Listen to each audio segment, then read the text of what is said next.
I waited bitterly for Shijin for 3 years, without receiving a single letter in reply. The night he returned home, it was pouring with rain. I went to find him with a lantern, and happened to see him talking with a noble lady about me. She is of humble birth and fatherless.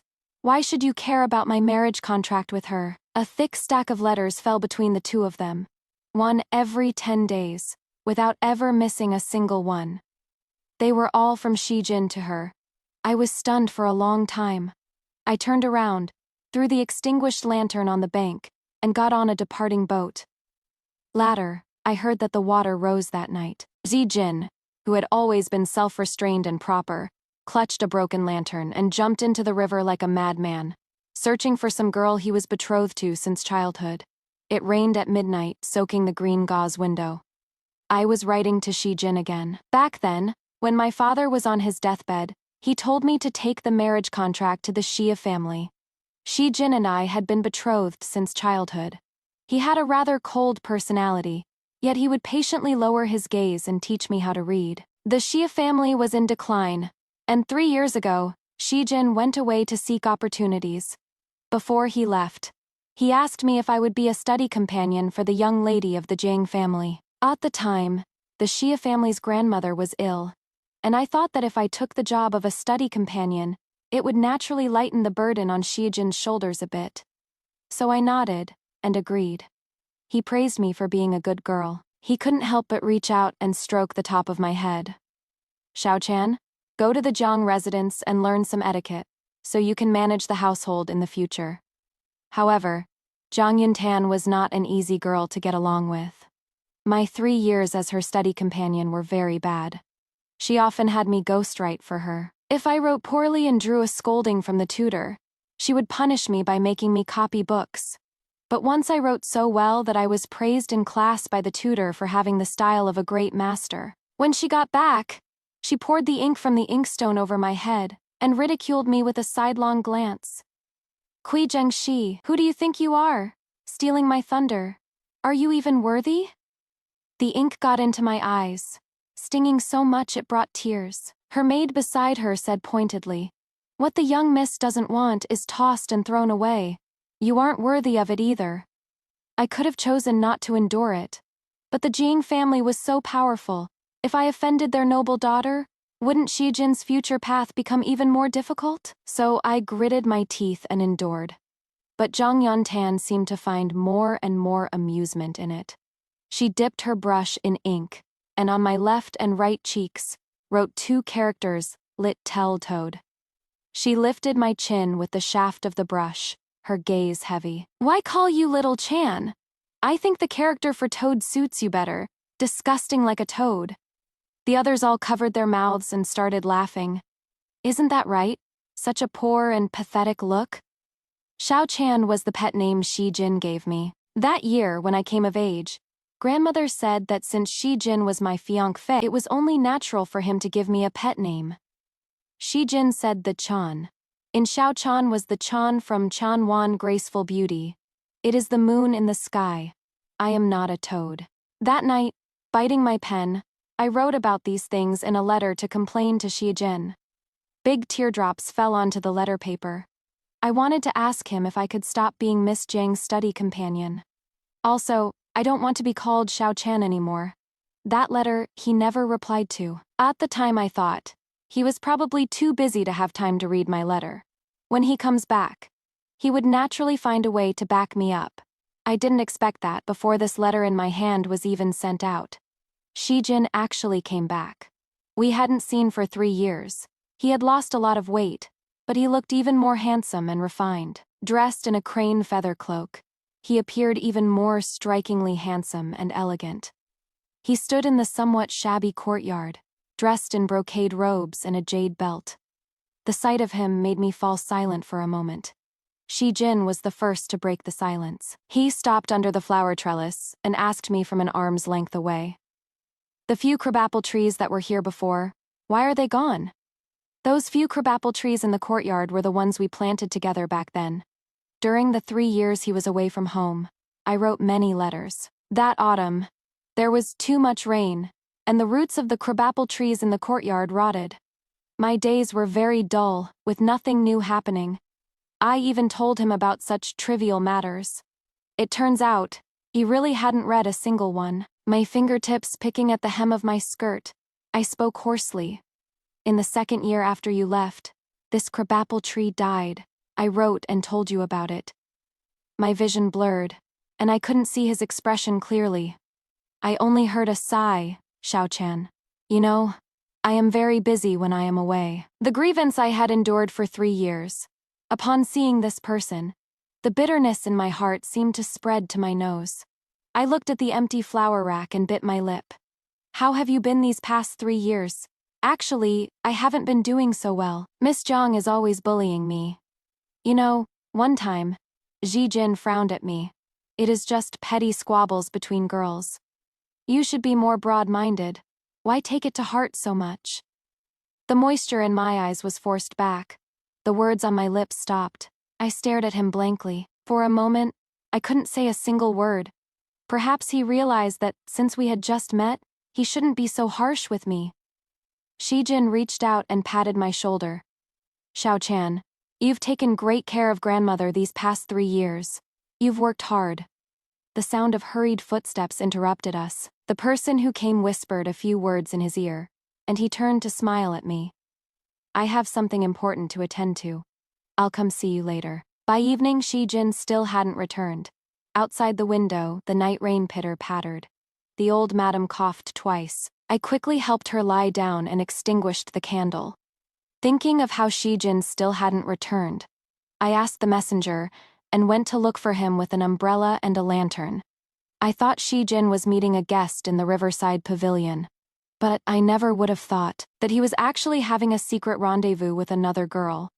The brilliant lights illuminated a familiar face. It was none other than Zhang Yuntan. He was so shocked I covered my mouth. From a corner untouched by the light, I looked towards them. A thick stack of letters fell between the two of them. They were all written to her by Shijin. Zhang Yuntan smiled and asked him to read them to her.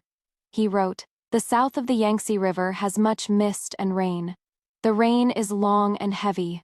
What a pity I couldn't enjoy it with you. The northwest Gobi is full of endless yellow sand, but the sunset is exceptionally magnificent. Since you cannot see it, then I shall paint this beautiful scenery as a gift for you." A letter every 10 days. He never missed a single one. A thick stack, and not even one was written to me. The thickening rain and mist wet the hem of my skirt, a chill creeping up from my ankles. I don't know how long I've been standing. Long enough that my legs and feet were getting a little sore. The river wind made the candlelight flicker. Shijin stood behind Zhang Yuntan, leaned over to hold her hand, and patiently taught her how to write. Zhang Yun turned her head, her lips brushing against his right cheek. Her tone was teasing.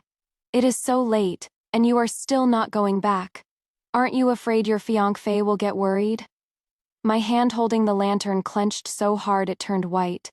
My breathing seemed to have stopped. Zijin's brush paused for a moment, and he laughed softly. "How could she ever be as important as you?" Jiang Yuntan gently thumped his chest. "But her handwriting is almost identical to yours. You spent 3 years together day and night, and you have a marriage contract. Don't you have even the slightest feeling?" He nonchalantly dipped for a bit of ink from the inkstone, his brush never stopping. "She is of humble birth, and her father is gone. Why should you care about my engagement with her? If you weren't in need of a study companion, why would I have ever taught her lessons?" Zhang Yuntan reached out to stroke Shijin's face. "Of course I trust you. You didn't hesitate in the slightest when you sent her over back then. For these 3 years, I've gotten through by thinking about how good he was to me. His gentle eyes and brows when he patiently taught me my lessons. When I fell asleep doing homework, he fanned me for a whole afternoon. But he only ever taught me because of Zhang Yuntan." He belatedly realized my face was all wet. Dazedly, I reached out to wipe it, not knowing if it was rain or tears. My palm stung painfully, and when I looked down, I saw that I had pinched it until it bled. Actually, I didn't want to cry. But my tears wouldn't listen, falling onto the old scar on my wrist from a candle burn. That was when Zhang Yuntan got angry and deliberately burned me while I was holding a candle for her. A burn shouldn't touch water, but the Xia family couldn't afford to hire servants at that time. I also had to brew medicine for old Madame Xia and wash the clothes for both of us. The frostbite and burns together were excruciatingly painful. I couldn't even sleep at night. I was like a little complainer, writing all these sad things in my letters. At that time, I seemed to know that he most likely wouldn't write back. But I still held out hope. In the 3 years that Shi Jin taught me to write, I suffered quite a few hits from his ruler. Now I suddenly understood. When Shi Jin taught Zhang Yuntan, he probably couldn't bear to hit her palm with the ruler. Zhang Yuntan put on her veiled hat, and Shi Jin personally saw her onto the horse carriage. He returned to the room, frowning, and wiped his right cheek with his sleeve. There was rouge that had just been rubbed onto it. When he looked up and saw me sitting there waiting for him, he couldn't help but freeze. The rain had soaked the hair at my temples, dripping onto my cheek and then sliding down. His hand that was wiping his face stopped. I gazed at him, and tears streamed out of my eyes uncontrollably. 3 years. I wrote you so many letters. Why didn't you ever reply to a single one? He looked at me impatiently, Xiao Chan. I've told you that I am very busy. Why can't you be a bit more understanding of me? The words from his mouth became more and more rushed. You are older now and should be more sensible. It is just a few letters. Is it really worth throwing a tantrum at me like this? I gave a bitter laugh. I saw everything that just happened. With a smack, I flung his hand away and took out that old marriage certificate. Shi Jin, in a panic, tried to snatch it. But he couldn't stop me from tearing it to smithereens in a few rips. The wind from the river blew open the window lattice, scattering the shreds all over the floor, fluttering like snow between us. He, who was always self-restrained and composed, actually had a somewhat ferocious expression at this moment. I finally couldn't hold back the sob in my voice. Since you already have a sweetheart, why didn't you tell me? It is not like I would have clung to you and refused to let go. Zijin's face turned deathly pale in an instant. He stood there rigidly, not speaking for a long time, holding my arm and refusing to let go. I wiped away my tears and calmed down. Back then, I had nowhere to go, and the Xia family took me in. You were gone for 3 years, and I looked after the home for 3 years, so we can consider us even. Let's just cancel the marriage contract. He grabbed my wrist, not letting go, and said word by word, Kui Zhengxi, I do not agree. He was clearly angry. He wouldn't even call me by my intimate name anymore. As we were in a standoff, someone knocked on the door to report, the roads are slippery on this rainy night. Miss Zhang took a fall. Zijin let go of his grip, put on his cloak, and turned to leave. At the same time, he turned back to me and said, Don't wander off, just wait here for my return. He pushed the door open and left without a backward glance, as if he was sure I would obediently wait for him. But things having come to this, I don't want to wait for him anymore. The small floral cloth bundle in my arms held the private savings the old madam had saved up over the years. Tonight, she gave it all to me, along with that old marriage certificate. I picked up the umbrella and lantern I brought again, and walked towards the riverside in the rain. I don't know how much time passed before I realized in a daze the slightly old lantern I brought had long been blown out by the wind and rain. This lantern has been with me for 6 years. Back when Shi Jin first started teaching me my lessons, there was one time he swelled my palm from hitting it. I was so angry at that time, I ran out to hide and cry. It wasn't until I cried until it was very late that I started to feel scared. The entrance to the deep alley was pitch black, like a man-eating beast. Scared, I rushed forward without looking and bumped right into Shi Jin's arms. He was carrying this very lantern, patted my back with one hand, his eyes full of worry. Even if you are angry at me again in the future, don't run off randomly, okay? The lantern is out, the fate is over. I threw this lantern on the bank, bent over and got on the boat. The boatmen were an old couple. Seeing that I had given them silver, they didn't ask much, and grinningly pushed the charcoal stove over a bit for me to warm myself. Suddenly a commotion started on the shore, causing the old couple to stick their heads out to look, and they sighed, saying, Damn it, he is actually selling his daughter. I couldn't help but also stick my head out to look. I saw a young girl being dragged forward by an old man, and in the struggle, she was pushed to the ground. That old man drunkenly yelled, "You money-losing piece of shit! I am gonna sell you today and go gamble my money away happily." The girl cried her heart out. "Instead of being sold to a filthy place, I'd rather die clean." The boatman had a kind heart and couldn't help but go ashore to persuade them. As a result, the old man glared and cursed. "If you have the guts, then buy her. Where did this poor sorpus come from, meddling in my business?" I touched the crude hairpin on my temple and sighed in disappointment. I lowered my eyes to look at the soft boots on my feet. They were sent back by someone Shijin entrusted. The back of the boots was inlaid with jadeite, and the toe was set with gold. Even during the worst of times, when I stayed up all night copying books for others to earn money, I never thought of pawning these boots. I thought for a moment and called the boatman over to discuss a plan. So he went out holding my pair of soft boots, using a mix of persuasion and threats. "The jadeite and gold on these boots are worth a lot of money. Take the deal and scram." The old man's eyes were greedy, and he pushed the girl towards the boat, overjoyed. I lifted the curtain. The lights on the shore were still on. The old man ripped the jadeite and gold off. The pair of soft boots, now worthless, was casually tossed aside. It happened to be thrown in the same place as the half-worn lantern. There was no time to look again. The boat had already moved farther and farther from the shore.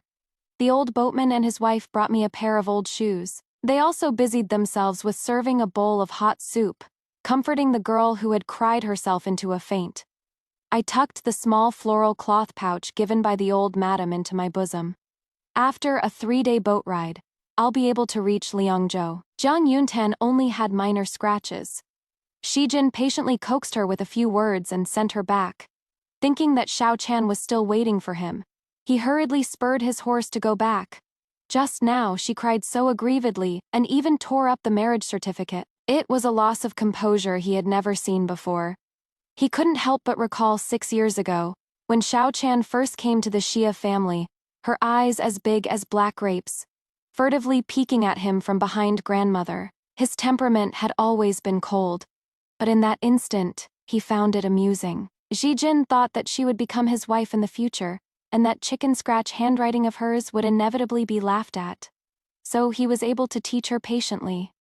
The smile on her face grew more and more frequent, and she also loved to talk to him more and more. Xiao Chan was like a clever little tattletale. Said she was cheated out of 2 qian of silver by a fake beggar. Said grandmother secretly ate all the pastries. And even asked if he kept a straight face every day because he owed money outside. He had also wondered if they had a child in the future. Would it be as chatty as her? But after being away for 3 years, on countless nights with the green lamp flickering, what appeared before him was still her vivid face. Shijin's heart pounded violently as he spurred his horse and rushed back to the pavilion. He shoved the door open with a whoosh. The candlestick on the table had long gone cold. The candle had burned to ashes like someone's tears. That Xiao Chan was stuck in his throat. He couldn't make a sound for a long while. A kind waiter carrying tea passed by and pointed toward the riverbank for him. "Are you looking for the young lady in the green skirt from just now?" "She went that way." Zijin muffled a word of thanks. He hurried downstairs and searched along the bank. Suddenly, he saw something. He was completely stunned. He felt his heart beating very fast, and almost all the blood in his body rushed to his head. His hand lost its strength, and the umbrella fell limply to the ground. By the bank was that familiar old lantern, and Xiao Chan's pair of soft boots. Shijin blinked in disbelief. The jade and gold on the boots were gone, perhaps snatched away by a passerby. Shijin gripped the tattered old lantern tightly. His heart ached and swelled, making it difficult to breathe. A boatman started to shout, "The water's rising. Good for sailing tonight." Zijin staggered to his feet, followed the voice, and grabbed the boatman's collar to question him. "Where is the young lady who was here just now?" The boatman was stunned by his bloodshot eyes. While he was hesitating, he was startled by another sharp shout from him. "I am asking you, where is she?" Zijin was suddenly pushed hard by someone. "Are you nuts? Who can see anything in a downpour like this?" That girl was sitting by the bank for so long, maybe she just threw herself into the river. His face was deathly pale, and he collapsed to the ground. The metallic taste of blood welled up in his chest, overflowing from his throat. Without a second thought, he dove headfirst into the river. The ice-cold river water wrapped around him like a plague, clinging to his bones, rushing into his lungs, flooding his throat. Shi Jin reached out his hand, as if to grab something. In his palm was only the bone-chilling river water. Before he lost consciousness, he heard someone shouting, "Help! Someone's jumped into the river!" Liangzhou was located on the frontier bordering the Xianbei, yet its people were simple and honest, living in peace and contentment. Gobi Desert, beacon towers, a lone plume of smoke in the vast desert. The Ballad of Guangzhou, the lyrics of Liangzhou, 3 partings at Yang Pass. Everything here was a desolation I had never seen before. I rented a small courtyard. The neighboring grannies and grandpas all said, "The Lord Prefect is upright and honorable, a rare kind of good official. It is because of him that Liangzhou is governed in such an orderly fashion." I had heard it said before. Life in Liangzhou was harsh. Even a letter from home was sometimes a luxury. If the people of Liangzhou had a message to entrust to their relatives, they had to find a literate school tutor and spend a few copper coins to ask him to write it for them. The teachers at the school were already few, and they had to teach during the day, so they couldn't squeeze out any leisure time at all, only being able to light lamps late at night and stay up to write for people. But with so many family letters to write, how could they ever finish them all? I thought for a moment and set up a small stall outside the door, specializing in writing family letters. Those grannies and grandpas were very warm-hearted. Before long, 1 told 10, and 10 told 100. People coming to me to write family letters were always in an endless stream. What they stuffed in my hands were not just copper coins, but also steaming hot wontons, fragrant chicken legs, and bright red candied hawthorns. Countless smiling faces affectionately called me Little Lady Kui Miss Jiangxi. In the past years, I followed my parents' dying wishes. It was as if that flimsy marriage certificate was the source of my courage to live. They never thought about it. What if Shi Jin didn't like me? A person shouldn't have to desperately beg for love from others in the first place. Relying on others, there will always be a day when you are abandoned. Only at this moment did I realize with alarm that I am not a kitten or a puppy. I am a woman, a person of flesh and blood just like Shi Jin. I am not his Xiao Chan, nor am I his appendage. I am just myself. I've been called Xiao Chan for too long, I almost forgot. It turns out, the name Kui Zhengxi is so wonderful. This evening I was writing a letter by lamplight. I had written until I was drowsy, and was about to extinguish the lamp, when I suddenly noticed a dark shadow behind me. Just as I was about to scream, a cold blade was already pressed against my throat. The person behind me said coldly, "Move and I'll kill you," an accent that wasn't quite standard Han Chinese. The mirror on the table reflected the face of a foreigner, high nose, deep-set eyes, and a slightly yellow beard. It was actually a Xianbei person. My heart was in my throat, and I was trembling with fear. Outside, the fire blazed into the sky, and someone kicked open the courtyard gate. A group of officers holding torches surrounded us. The young man in the lead, wearing a scarlet official robe, held a longbow. "Let the person go, and I'll spare your life." The voice was surprisingly familiar. That Xianbei person was very cunning. "Prepare a fast horse and send me out of the city, or I'll take her down with me even if I die." My legs went weak as he held me and walked outside. My temples were soaked with cold sweat. The Xianbei person held me hostage and retreated to a high platform, waiting for the horses to arrive. He was too nervous. The force in his hand was too great, and my neck had already been cut by the sharp blade. Afraid that the Xianbei person would hurt me, the young man below had no choice but to put down the bow and arrow in his hands. The two sides were at a stalemate. An elderly woman appeared from nowhere, holding a large shovel, and rushed over, striking hard at the Xianbei person's head. Just as the Xianbei person was about to kick her away, his grip on the dagger loosened for a moment.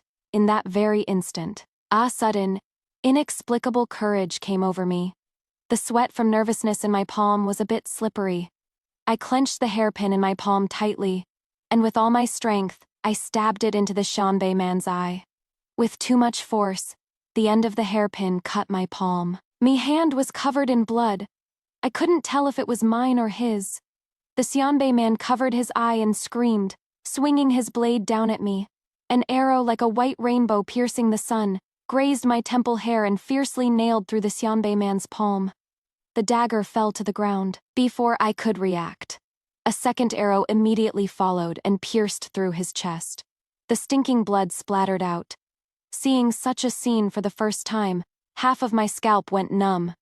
That Xianbei man was unexpectedly not completely dead. His eyes were wide with anger, and he pushed me down with a backhand. I fell from the high platform, the wind whistling past me at high speed. The fear of weightlessness made me shut my eyes tightly. The pain I imagined never came. I fell into a wide embrace. Opening my eyes, the whistling wind blew up that person's scarlet official robe. The young man was as bright as the moon, holding me securely in his arms. I finally saw his face clearly, and I also remembered these deep ink-black eyes. No wonder the voice was so familiar. The joy of meeting an old acquaintance in a foreign land surged up like a tide. Me eyes lit up, and I couldn't help but shout, "Teacher!" The waning moon of Liangzhou illuminated the small courtyard, making it look like a pool of water. The person who held me captive just now was a Xianbei spy. Fortunately, no one was injured or killed this time. I held the medicine decocted by the medical officer, held my breath and gulped it down in one go. It was so bitter I almost threw up. A well-proportioned hand appeared in front of me, offering a few pieces of dried sour apricots. Lu Jie looked at me with a slight smile. I asked someone to buy these just now, to get rid of the bitter taste. The bitterness on the tip of my tongue was diluted a lot, thinking of how I must have grimaced from the bitterness just now, which must have been an ugly sight. I suddenly felt a little embarrassed. "Thank you, teacher." My gaze fell on his crimson official robe. He is now the governor of Liangzhou, no longer a teacher. I instantly regretted my slip of the tongue and stammered to correct myself. "Lord," Lu Ji chuckled. "No need to be so formal." The person who mentioned Liangzhou to me was none other than him. The first year I was a study companion to Zhang Yuntan. The teacher the Zhang mansion hired for the younger generation of the clan was precisely Lu Jie. He was very thin back then. His whole person was somewhat gaunt. A humble scholar from Liangzhou. I don't know how he acquired his knowledge. I heard he was once a Tanhua in the imperial examination at the Golden Throne Hall, but he was too upright and offended someone in the power struggles, falling so low as to lose his official position. The relationships among the great families are as tangled as vines. Their members naturally help each other out and push outsiders away. I still remember the first time I gave a lecture. The young ladies of the Jiang family were all curiously peeking out from behind the screen. Their cheeks flushed red as they watched, but I heard some young master let out a disdainful scoff. Zhang Yuntan pulled at the corner of her lips. With such handsome looks, how can he be so poor that he doesn't even have a decent set of clothes? Hearing that, I looked up from behind the screen for a glance. That man looked rather down and out. His green robes were old and faded from washing, and there was even a patch in one spot, but possessed an unyielding pride, indifferently tapping the disciplinary ruler on the desk. Just like that, all the quiet disdain was effortlessly suppressed. Later, not even half a year passed before I heard he had returned to Liangzhou in a huff. I heard a girl came to Liangzhou City who specializes in writing letters home for people, but I never expected it to be you. Lu Jie was all smiles, looking at me without blinking an eye. In the moonlight, I realized he was even more handsome and dashing than before. The crimson official's robe. Very few people could wear it and look as good as he did. I remarked with a grin. "Back when you, Your Excellency, talked to me about Liangzhou, you never would have thought we would meet in Liangzhou today, right?" His gaze fell on my hands, and he asked hesitantly, "We've been apart for many years. Do your chilblains still act up in the winter? These past years, have you been doing well?" Back in the days when I was very poor, I washed my clothes by the river. Those hands were frozen to a terrible state. The swollen, purplish-black color was a little frightening. Lu Jie happened to see me once. He couldn't bear it, so he snatched the bucket to help me wash. I was so shocked and anxious my face turned pale. How could I trouble master? This is against etiquette, and it is really not proper for you to handle a young lady's clothes. He pressed his lips together and said nothing. I thought I had made him angry and frantically tried to find a way to ease the awkwardness. When I looked up, he had already walked away. But after class the next day, as I was packing my ink and brushes, I found an unopened jar of frostbite ointment under my desk. That evening, I applied the ointment to my hands, and they felt all warm and toasty. I never expected him to remember after all these years. I awkwardly smoothed my wind-tousled hair. The frostbite is much better now. Later, Shijin's efforts to get ahead proved quite fruitful, and our family's finances were not as tight as in the beginning. The old madam felt sorry for me and hired 2 servant women behind my back. Naturally, there was no longer any need for me to wash clothes. It was getting dark. I got up to see Lu Jie out of the courtyard. The wind rustled the leaves, and the swaying shadows moved like waves. The mottled shadows of the trees fell all over us. The moon in Liangzhou is truly beautiful, and its light fell into his eyes. He suddenly stopped, asking as if he had been holding it in for a long time. Are you married? Lu Jie was gone for a long time. My mind was still a mess when I fell asleep.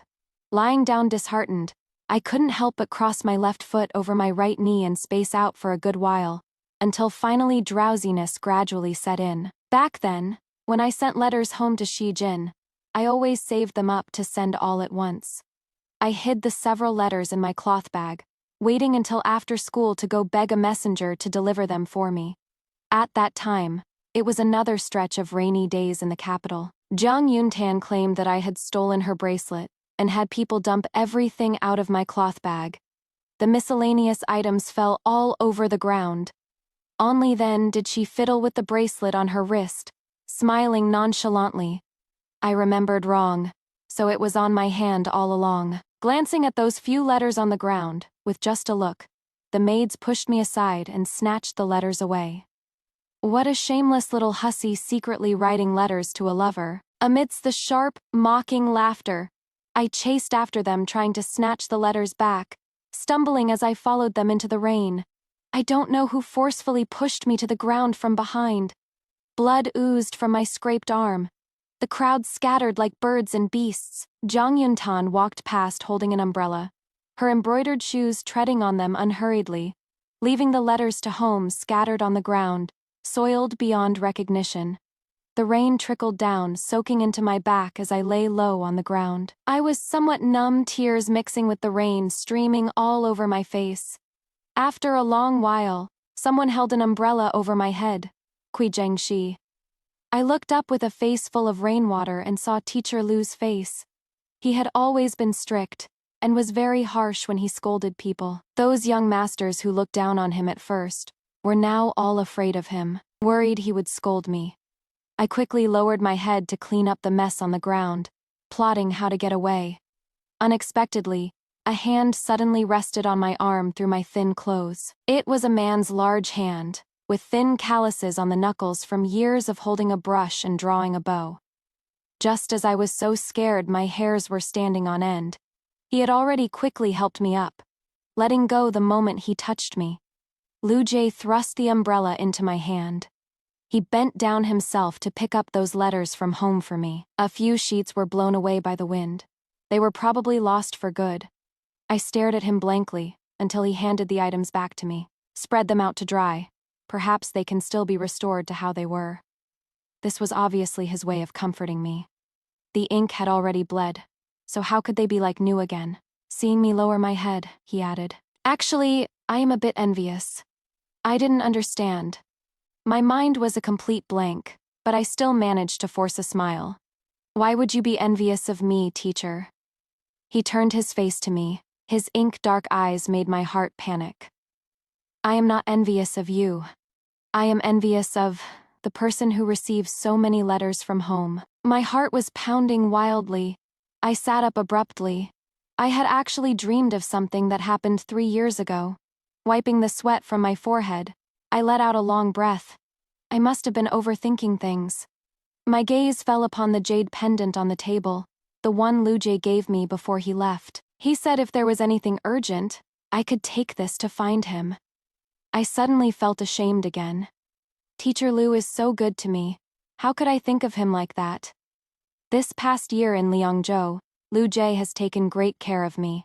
I used to like crabapple blossoms, but because of the soil and climate, they could barely survive here. So he helped me plant cotton roses in the courtyard, and also got a pretty little calico cat from who knows where for me to raise, named Xiao Li, who always chases the hem of my skirt meowing. The granny next door couldn't help but say to me, "I wonder when I'll get to drink at you two's wedding." I was so shocked I was speechless, and waved my hands repeatedly. Master Lu used to be my teacher. You can't say such things. She smiled at me, her eyes crinkling. So what? He was your teacher before. Now he can be your husband. Heavens, the people of Liangzhou are so brazen. Granny said some big shot was coming to the city today, and she insisted on dragging me along to see the excitement. Through the dense crowd, I saw a figure that looked a lot like Shi Jin at a glance. As I was hesitating, the person suddenly turned their face to the side. It is really him. I quickly lowered my head.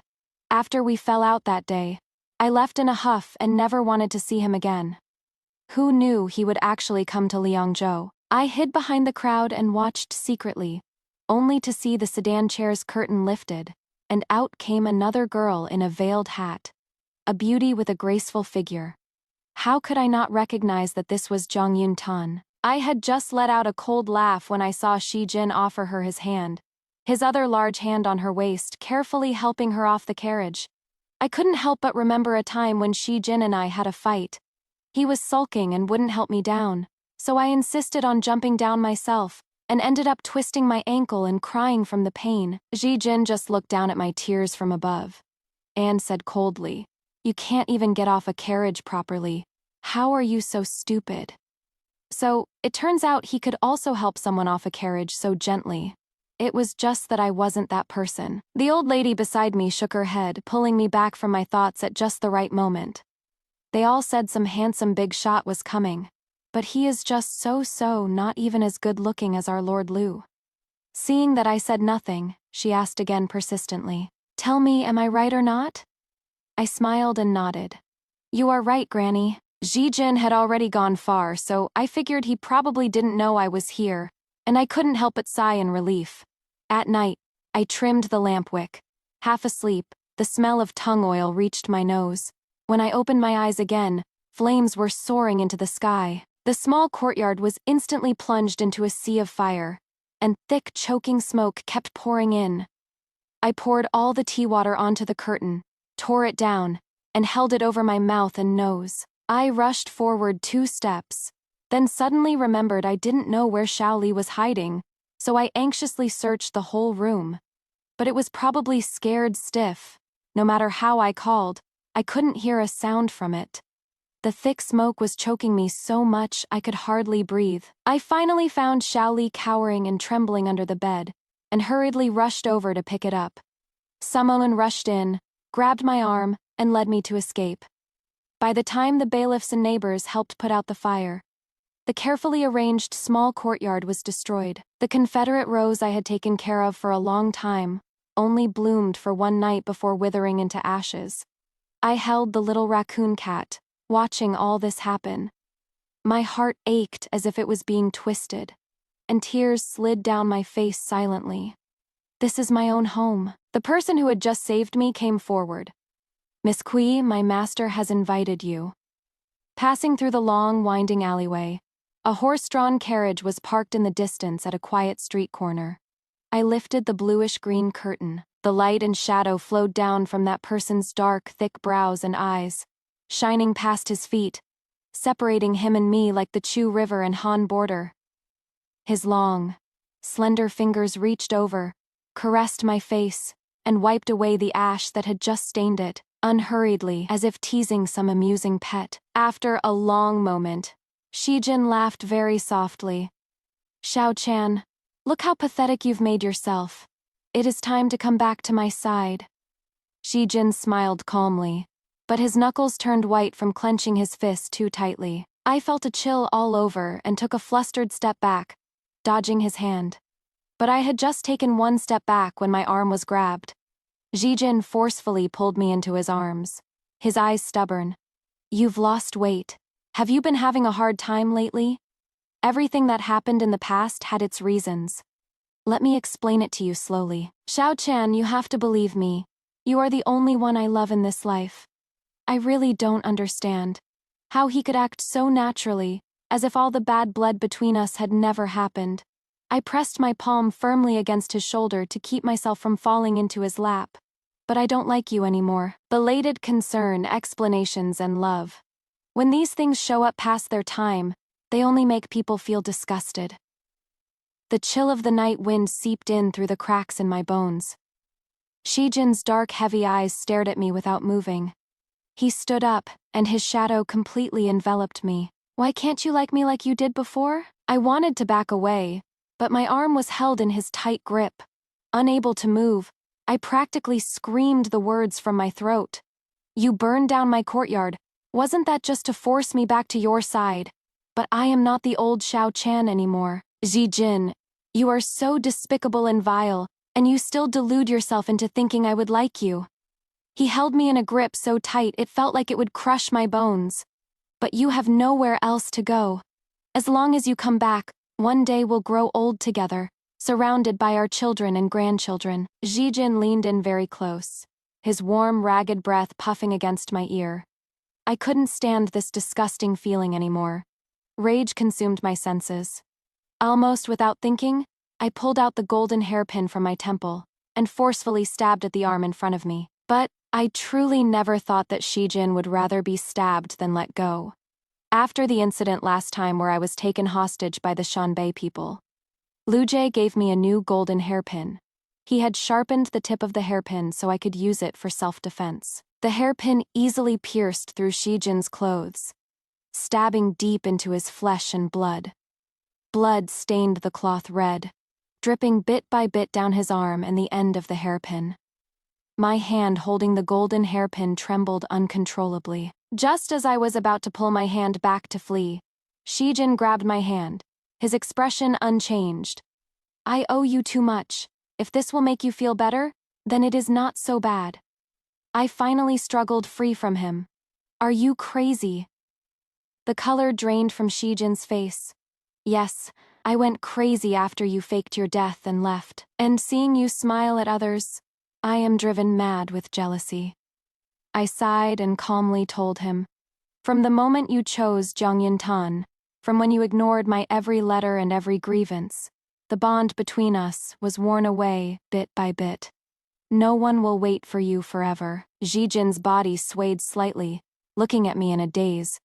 I turned my head away and didn't look at him anymore, lifting the curtain to get down. He reluctantly called out to me once, stretching out his arm to stop me.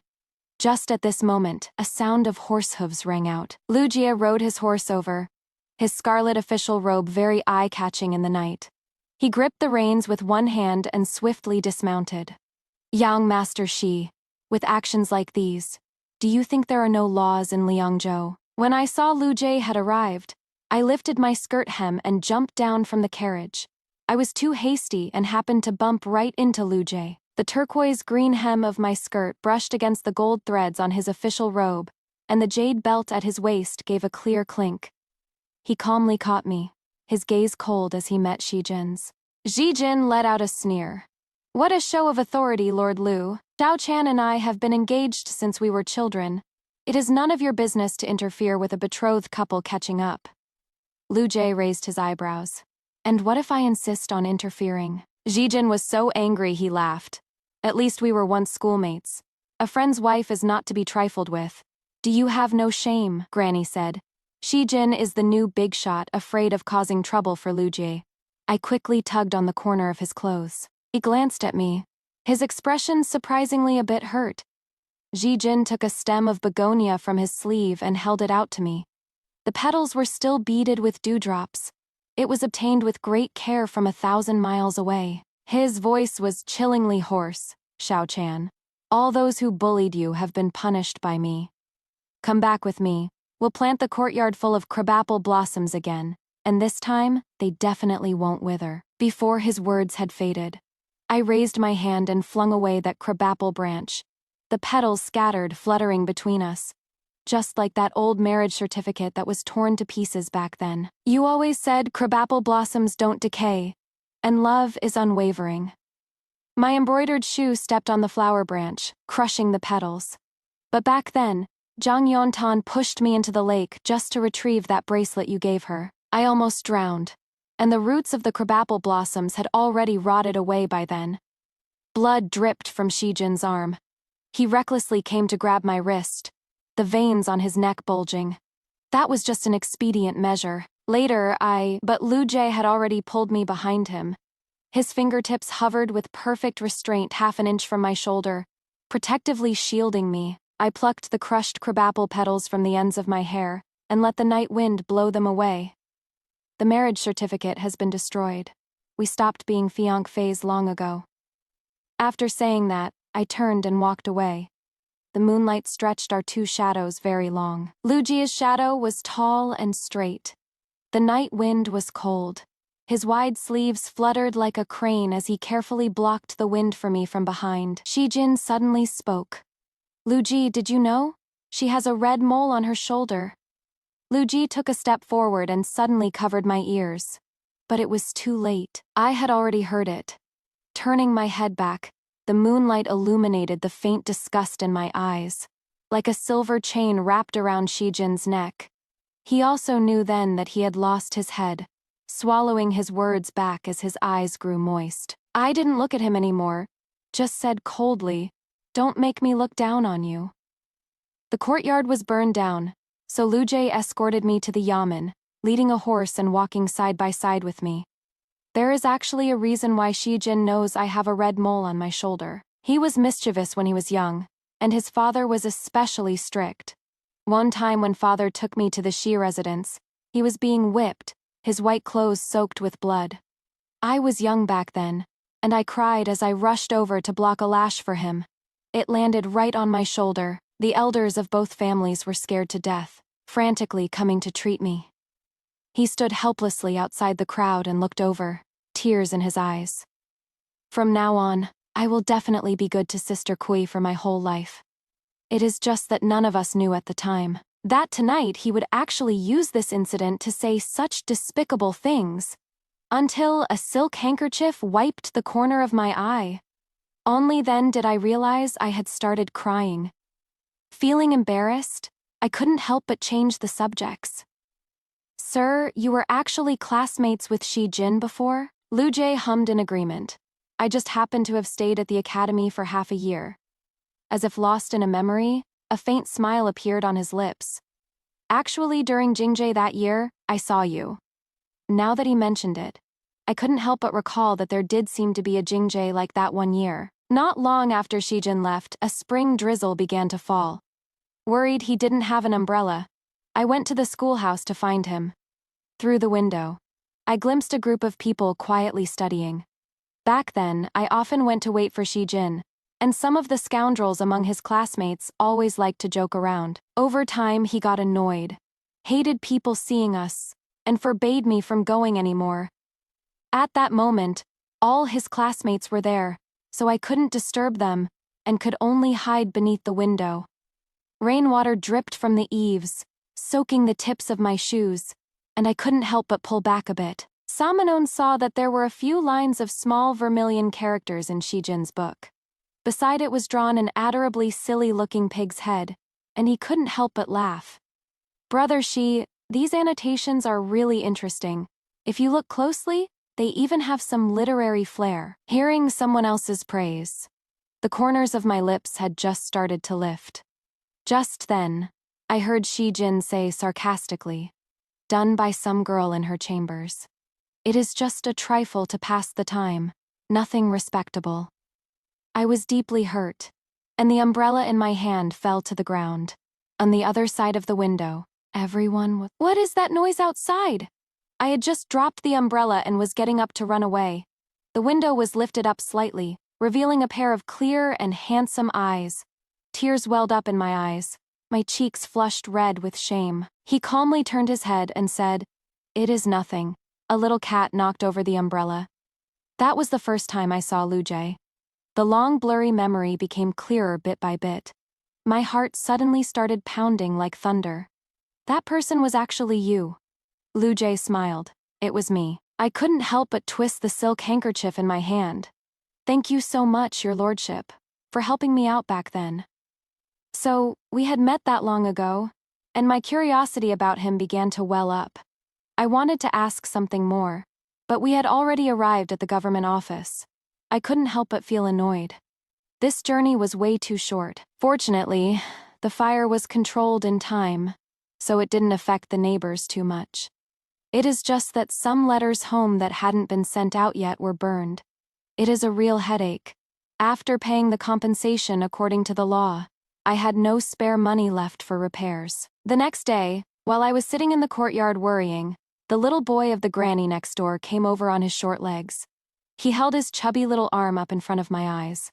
It was a surprisingly heavy purse. I opened it to see silver pieces at the bottom, with neatly strung copper coins on top. The little boy mumbled, "A big sister outside just now told me to give this to you. She was afraid you wouldn't take it, so she asked me to tell you this counts as repaying the favor for that pair of boots." From back I quickly grabbed the pouch and rushed out the door to chase after her. I only saw the back of a girl far in the distance. As if she sensed something, she turned her head. Our eyes met, and I couldn't help but freeze. It was indeed the girl I had rescued by the shore on the night I left. When we parted back then, she said her maternal grandfather, who had doted on her since childhood, happened to be selling tofu in Liangzhou. It is just that, after her mother died, her father forbade contact between the two sides. This time, by a strange twist of fate, I had actually come to the right place. Seeing her today, she looked radiant. Her clothes were brand new, and her cheeks were a bit fuller. I suppose she has been doing very well. Seeing me hurrying to chase after her, the girl quickly waved her hand at me, turned her head, and ran until she was out of sight. The pouch in my palm burned so much it almost brought me to tears. I let out a long sigh. "At least, you could have told me what your name is." When I went back, there was someone else in the courtyard. Lujay was on his day off today. He was wearing a cyan robe, and was arranging some new flowers and plants. Xiaoli was originally curled up sleeping in its bed, but when it saw him arrive, it jumped over and rubbed against the hem of his robe, meowing. I tidied up the courtyard a bit. These flowers and plants were all gifts from the old ladies. I thought they might cheer you up. My heart warmed, and my eyes began to well up. "Thank you very much, Lord Lu." He shook his head, gently petted Xiaoli, and smiled at me. "There is no need to be so formal between us." After he finished speaking, he took out a thick stack of letters from his sleeve and handed them to me. "Since I didn't have much going on today, I restored the ruined family letter for you last night. Take a look and see if it matches up. Before, it was to save time, and also to write more family letters at night. During the day, I would write down the key points for each person. Fortunately, they were stored in earthenware jars, so they were preserved. With trembling fingertips I took them. 52 letters in total, and Lujay had written them all in one night." "Why are you crying?" He hurriedly went to find a silk handkerchief, and the little civet in his arms turned over discontentedly, and gave a scratch. His wide sleeve slipped down, revealing a section of his jade-like wrist bone, on which there was still a burn mark. To my surprise, I discovered that its location was almost the same as the scar on my wrist. Lujay smiled at me. "It is nothing. I accidentally knocked over the candle holder last night and got burned." I sniffed, looking at him seriously. "Let me apply medicine for you, sir." I sat down next to Lujay, dipped my fingertip in the medicine and applied it to his wrist. Warm to the touch, my thoughts drifted far away. I couldn't help but ask concerned, "Sir, you've only been back in Liangzhou for a few years and already became the governor. You must have endured a lot of hardship." I was a bit curious before too, but because of the difference in our statuses, he felt very distant to me, like the moon hanging high in the sky. So I inwardly kept a bit of distance. but after spending so much time together, I feel like he is actually very close to me. Lu Ji gestured towards me. Yeah, I was hacked in the chest before, and almost lost my life. I couldn't help but let out an ah, and grabbed his hand. A smile appeared in his eyes. But it is also because of this that I caught His Majesty's eye. When I came to Liangzhou, I was just a minor county magistrate. Back then, the Shanbei launched a surprise attack. The defending general abandoned the city and fled, and I was slashed across the chest with a blade. I squeezed his hand tightly and asked nervously.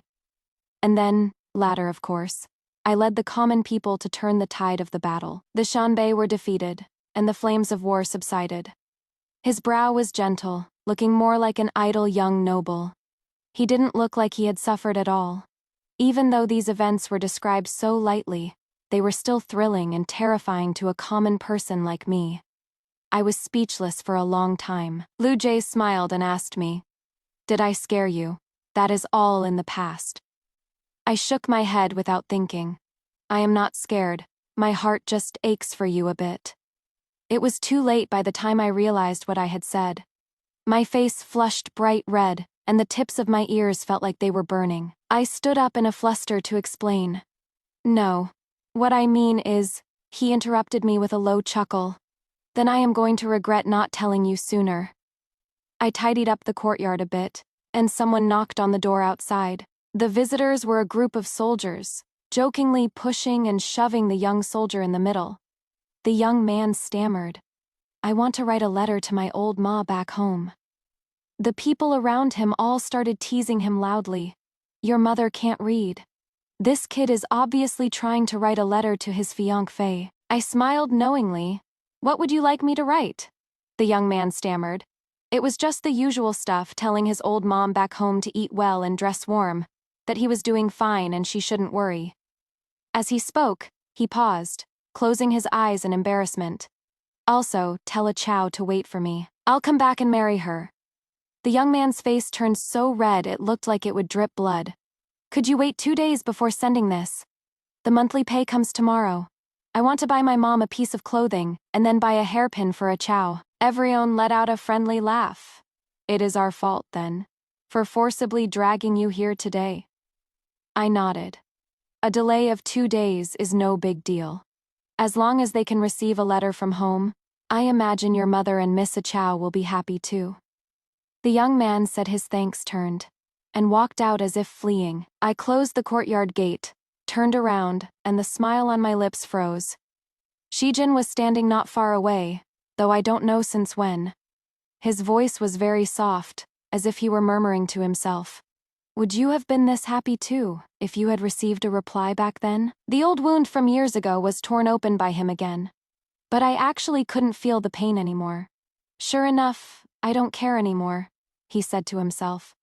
"Those letters of yours, I opened and read them all after you left. I didn't read them at the time, just because I was afraid." I looked up at him in confusion. The twilight cast fine cracks on his face, reflecting the tear marks at the corners of his eyes that were about to fall but hadn't yet. "I was afraid that if I read them, I wouldn't be able to resist writing back to you, so I couldn't read them. It is not that I didn't want to. My father passed away. My mother hanged herself. Both were harmed by the Zhang family from behind the scenes. And taking down the Zhang family is like an ant trying to shake a tree. For so many years, my closeness with the Zhang family has been nothing but a pretense. I was afraid they would harm you, so I could only pretend to dislike you. But you are the girl I've been betrothed to since childhood. How could I not like you?" So, that was his hidden hardship. Shock and sorrow made me take a step back. "But I don't need your affection anymore, Shejin." A teardrop hit the green brick. His face pale, he said. "I am sorry." I shook my head, completely unmoved. "I don't even need your apology, because I never intended to forgive you." Zijin took off the jade pendant he wore at his waist and choked out hoarsely. "This is the token from our betrothal. I've kept it with me day and night.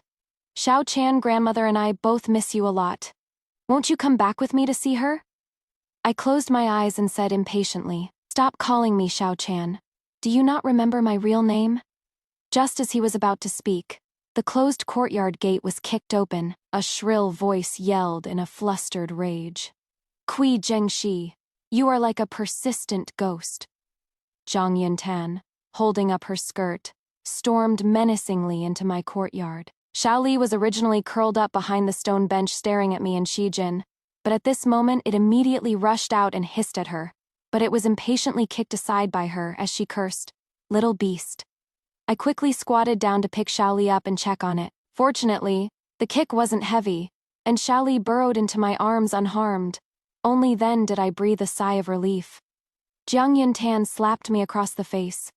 If you are gone, then be gone. Why are you still seducing Xilang? Xijin grabbed her wrist midway, his voice sharp. What are you making a fuss for? She screamed at the top of her lungs. How would you know what she is thinking? She just faked her death by jumping into the river to win your pity. I stood up and slapped her hard across the face. The hair at her temples came loose, and her hairpin fell to the ground. Jiang Yuntan glared as if she wanted to eat me alive. How dare you hit me? Do you know my father is the newly appointed prefect of Liangzhou? Number so insolent. I'll chop off your hand. Xijin dragged her over. Stop making a scene. She and I were just catching up. She took something out and threw it at me. What, catching up? What do you mean by hiding her jade pendant under your pillow? Do you take me for dead or something? I caught it in my hand and looked. It was the engagement token from all those years ago.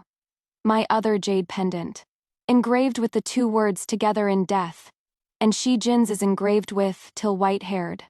The night I left, my heart had already grown cold, and I forgot to deal with this jade pendant. The marriage agreement was long gone. So what use is this token? I raised my hand and smashed it hard on the ground.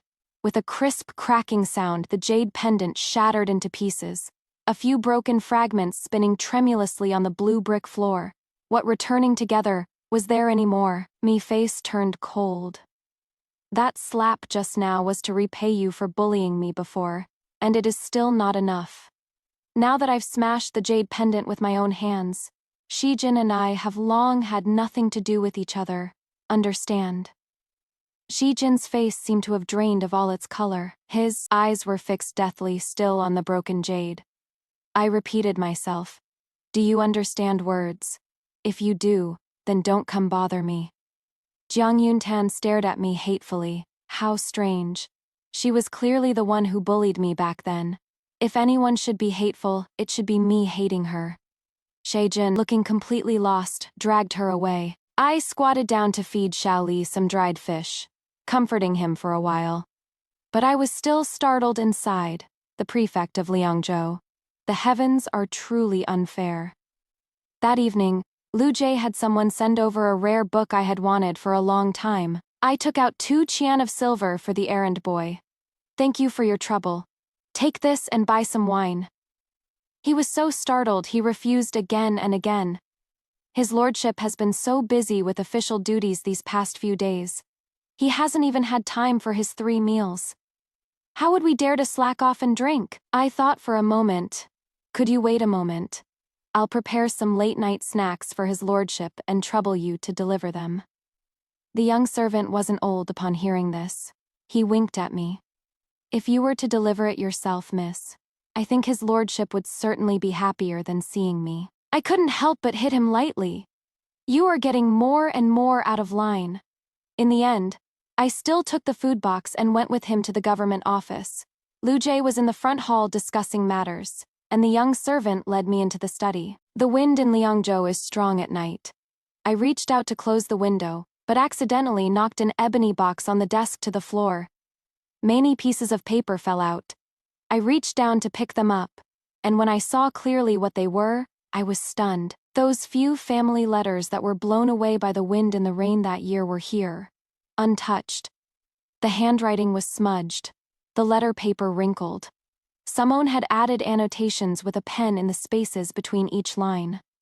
This down left stroke carries anger. She must have been extremely aggrieved. The ink of these 2 words bled through the paper. They must have been written at midnight while gritting teeth. Beside, it was also drawn a small cat with drooping whiskers. As I looked at it, I couldn't help but recall how I had caught a chill from being in the rain that day. and my hands and feet were still ice cold the next day. Lu Jie didn't say much, only made the charcoal fire in the study hall burn more intensely than before. I looked down again to the very end. The handwriting on the last line was trembling. I would rather write back on her behalf, for I cannot bear to see her face stained with tears. Behind these letter papers were also a few yellowed drawings. I stared fixedly, my nose stung, and my heart pounded in my chest. The door was pushed open, and Lu Jie hurried over. "You must have been waiting long. Why did you make the trip yourself so late at night?" He saw me squatting on the ground, looking at the contents of the ebony box. He froze on the spot as if struck by lightning. I stared at him blankly. Lu Jie's Adam's apple bobbed. "I am sorry, I scared you." I composed myself. The flickering candlelight reflected in my eyes, and I felt them grow hot, as if they were about to catch on fire. "No, actually, Before I could finish, a yamen runner shouted, "This is bad, my lord! There is trouble at the city gate!" Annoyance immediately showed on Lu Jie's face, and he was about to say something to me. I don't know what came over me, but at that moment, I couldn't bear to part with him.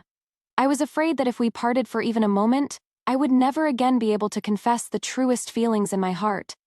So I hurriedly grabbed his sleeve and rushed to ask before he could. "I'll go with you, okay?" His furrowed brow relaxed. He nodded at me gently. Okay. It was chaotic over at the city gate. Shrill wails and curses filled the air. A person was lying in the middle, and blood had soaked the ground. Their face was covered with a white cloth, and judging by their clothes, it was a young city guard. He'd been whipped, who knows how many times, and was dripping with blood all over. My heart pounded in my chest as I watched. Seeing Lu Jie arrive, someone broke through the officials and fell at his feet, crying, "Please, Your Excellency, uphold justice for us." Li Juo was on guard duty today. That noble person was past the entry time and had no papers, but insisted on forcing his way into the city. During the argument, he actually used a horsewhip to beat him to death. In the distance, by the surrounded carriage, a vicious servant was still yelling arrogantly, "You bunch of lowly commoners. Do you have any idea who my master is?" Lu Jie picked up the horsewhip from the ground, walked over, and whipped it across the vicious servant's face. A bloody welt split open on his face, and he collapsed to the ground in pain, his arrogant demeanor instantly gone. Another lash of the whip came down. Lu Jie was clearly enraged, and he shouted sharply at the curtain, "Get the hell out of that carriage!" The curtain was lifted, revealing a familiar face. I gasped. It was Zhang Yuntan's dad, Zhang Huai, the newly appointed prefect of Liangzhou. His normally fair and beardless face now reeked of alcohol. "Mingyuan, when you were down on your luck, it was I who gave you a temporary position. You stormed off saying that the only clean things in the Jiang Manor were the 2 stone lions outside the gate. I've already let that go. But to repay my kindness with malice now, that wouldn't be right, would it?" Zhang Huai smiled and twisted his jade thumb ring. "I was just a bit late coming back from a banquet outside the city. The alcohol got to my head and I wasn't paying attention for a moment. Why be so harsh?" Hearing this made my stomach churn. Human life, in his eyes, is somehow connected to being harsh. Such a sickening attitude. Truly, the family's conduct is improper. Lu Jie couldn't help but curse angrily. "So your official's hat has become your protective talisman. You read the books of sages, yet you act like a beast. What do you take human life and the law for? Guards, take him away." According to the laws of this dynasty, a Sishi can first investigate and suspend an offending official, and submit a report with the reasons within 10 days.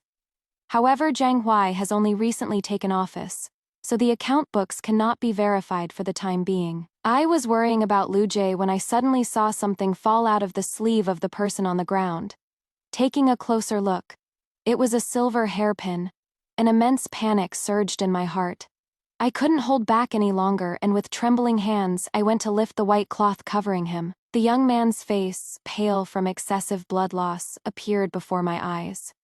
Just the day before, still looking forward to getting paid today, to buy his own mother a piece of clothing and a hairpin for his sweetheart. But now, he had become a cold corpse.